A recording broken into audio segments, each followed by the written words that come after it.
कक्षा 10 की मैथमेटिक्स की इस क्लास में सभी विद्यार्थियों का स्वागत है। प्रिय विद्यार्थियों, दो चरों वाले रैखिक समीकरण जो एक्सरसाइज है उस पर हम इस समय चर्चा कर रहे हैं और इसी चर्चा को आगे बढ़ाते हुए आइए ये जो हमारा नेक्स्ट इसी में एक्सरसाइज 3.2 में जो नेक्स्ट टॉपिक है वो है related to solvation of equation, यानी कि समीकरणों के हल से संबंधित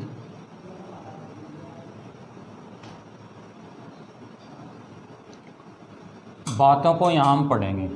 देखिए, समीकरण का जो हमारा रूप है a1x plus b1y plus c1 equal to 0 and a2x plus b2y plus c2 equal to 0। If we have two equation first and second, ये दो चर वाले रैखिक समीकरण है हमारे, यानी कि लीनियर इक्वेशन है टू वेरिएबल में, और पेयर में भी हैं दोनों, जो है लीनियर पेयर में भी हैं दोनों इक्वेशन। तो इनमें जो इक्वेशन है हमारी सोल्वेंसी के कुछ फैक्ट होते हैं जिन्हें हम डिस्कस करेंगे आज। देखिए, सोल्वेंसी के जो फैक्ट हैं स्टूडेंट, नंबर 1, इफ़,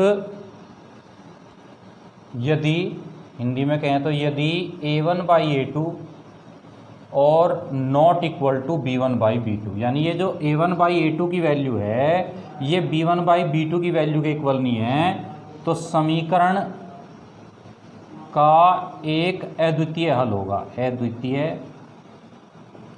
होगा। कहने का मतलब ये है कि समीकरण का जो हल है वो संगत कहेंगे इसे, कंसिस्टेंट, संगत हल भी कहते हैं शॉर्ट में। कंसिस्टेंट, इंग्लिश में कंसिस्टेंट बोलते हैं, consistent.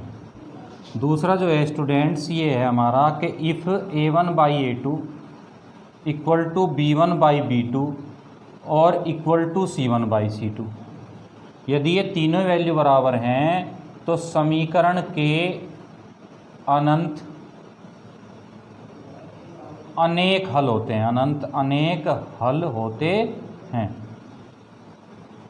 Infinite number of solution. क्या कहेंगे हम? इनफाइनाइट नंबर ऑफ सॉल्यूशन कहेंगे।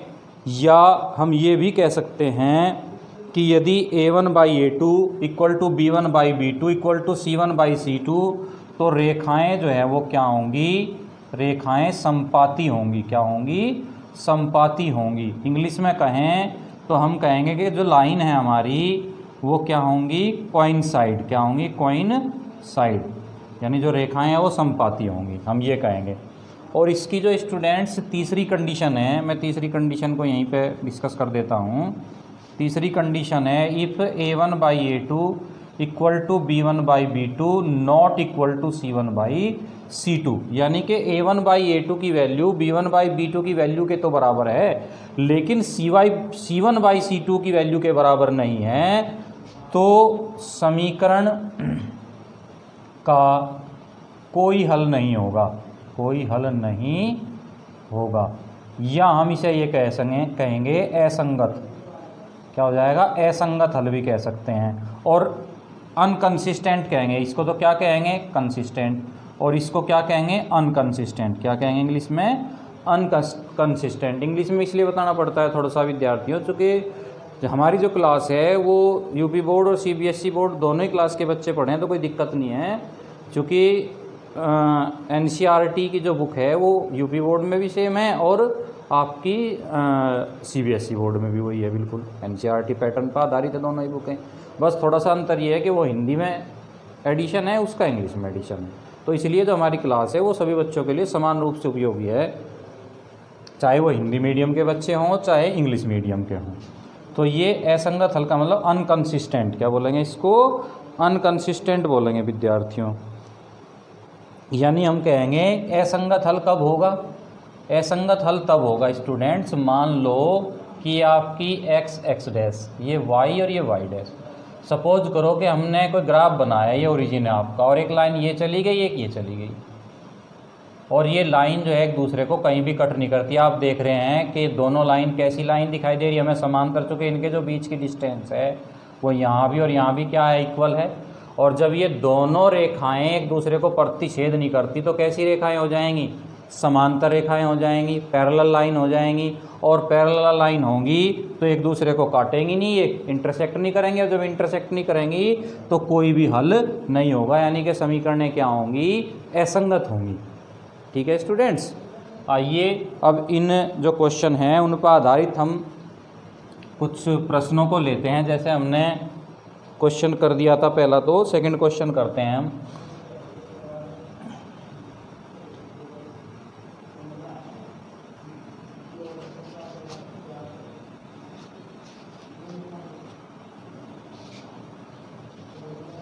देखिए सेकंड जो क्वेश्चन है हमारा, ये कहता है कि इसमें क्वेश्चन नंबर सेकंड है एक्सरसाइज 3.2 कि A1/A2 B1/B2 C1/C2 की तुलना कर ज्ञात कीजिए कि निम्न समीकरण रेखाएं एक बिंदु पर प्रतिच्छेद करती हैं अथवा समांतर हैं अथवा समपाती हैं। तो पहला ही पार्ट है आपका, जैसे ये 5x और -4y और +8 = 0, ये तो फर्स्ट इक्वेशन है आपका। और दूसरा जो इक्वेशन दिया हुआ है इसने 7x और +6y -9 = 0 दिया हुआ है, ये हमारा सेकंड इक्वेशन है। देखिए स्टूडेंट्स, जो अभी अभी हमने इक्वेशन आपको बताई उनसे इनकी कंपेयर करनी पड़ेगी। जो पहली इक्वेशन है, मैंने थोड़ी जगह इसलिए छोटी बीच में, इसमें लिखेंगे टू कंपेयर A1x + B1y और +C1 = 0। और जो दूसरे वाली इक्वेशन है इसकी जो तुलना करेंगे, मैं हिंदी में भी लिख देता हूँ कि A2x + B2y और +C2 = 0 से तुलना करने पर, हिंदी में इस प्रकार लिखेंगे, तुलना करने पर। ठीक है, अब देखिए यहाँ x का कोफिशिएंट क्या है, 5 है, और यहाँ x का जो कोफिशिएंट क्या है, A1 है। तो A1 बराबर किसके हो गया स्टूडेंट, 5 हो गया, A1 बराबर 5 हो गया। ऐसे ही यहाँ y का कोफिशिएंट क्या है, B1, और यहाँ y का गुणांक क्या है, -4 है। ऐसे ही ये C1 बराबर कितना हो जाएगा, 8 हो जाएगा। तथा A2 बराबर, ये x का गुणांक यहाँ A2 है, यहाँ क्या x का गुणांक 7 है। यहाँ y का जो कोफिशिएंट है वो B2 है, और यहाँ y का कोफिशिएंट क्या है, 6 है। और ये C2 बराबर कितना हो जाएगा, -9 हो जाएगा। अब यहाँ देखिए यार A1/A2, तो A1 कितना 5 और A2 7 एंड B1/B2, तो B1 कितना है -4 और ये कितना है 6। तो डिवाइड करें तो 2 × 2 = 4, 2 × 3 = 6, यानी ये आ गया B1/B2 = 2/3। देखिए स्टूडेंट्स, यहाँ पर ये जो A1/A2 की वैल्यू है और ये जो B1/B2 की वैल्यू है, आप देख रहे हैं कि दोनों जो वैल्यू हैं ये अलग अलग हैं, एक 5/7 है, एक -2/3 है। तो हम लिखेंगे कि चूँकि, तो C1/C2 को देखने की ज़रूरत ही नहीं जब ये दोनों इक्वल नहीं आए, क्योंकि A1/A2 ≠ B1/B2, यानी A1/A2 की जो वैल्यू है वो B1/B2 की वैल्यू के बराबर नहीं है। बराबर के चिन्ह को बीच में से काट देंगे कि बराबर नहीं है, यानी इक्वल नहीं है। तो जो है रेखाओं, तो रेखाएं कैसी होंगी, क्यों स्टूडेंट्स, रेखाएं कैसी होंगी, तो रेखाएं जो है हमारी वो क्या होंगी, एक बिंदु पर क्या करेंगी, प्रतिच्छेद करेंगी, या इनका एक अद्वितीय हल होगा। तो रेखाएं जो है वो क्या करेंगी, एक बिंदु पर प्रतिच्छेद करेंगी, ये लिखेंगे, या समीकरण का एक अद्वितीय हल होगा, अद्वितीय हल होगा, या ये भी कह सकते हैं कि संगत हल है। क्या कहेंगे, संगत हल है, यानी कंसिस्टेंट है। क्या बोलेंगे, कंसिस्टेंट। उम्मीद है सभी विद्यार्थियों को समझ में आ गया होगा। देखिए, यदि A1/A2 की वैल्यू B1/B2 की वैल्यू के बराबर नहीं आती है तो फिर हमें C1/C2 को देखने की ज़रूरत नहीं है। और यदि A1/A2 की वैल्यू B1/B2 की वैल्यू के बराबर आ गई, तब हम जो है C1/C2 को क्या करेंगे, कंसीडर करेंगे। ठीक है स्टूडेंट्स, क्योंकि यदि ये दोनों ही बराबर नहीं आती तो फिर हमें पहली कंडीशन मिल गई। उम्मीद।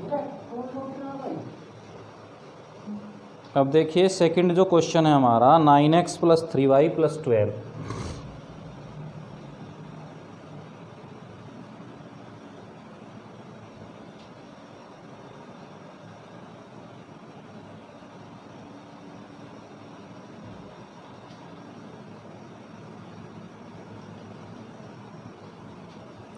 देखिए सेकंड क्वेश्चन है 9x + 3y, 9x और +3y